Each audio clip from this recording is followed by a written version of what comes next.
Hi everybody, my name is Julianne Gould and I'm part of the army of thousands of support staff workers in our schools.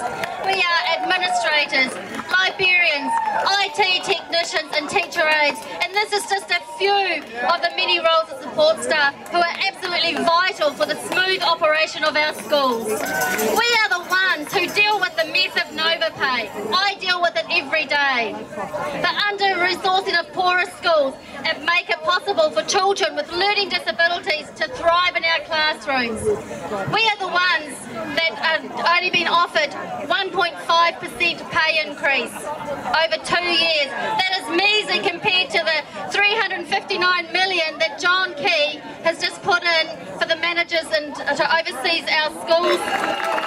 His government refuses to give a fair deal to support staff. Most of us have no job security at all. We're employed by a term-by-term basis, subject to changing funds within the school.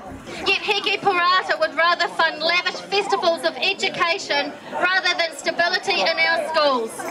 Today I'm calling on John Key and Heke Porata to raise student achievement by putting its millions into schools where it counts. Start by providing job security and a living wage for support staff.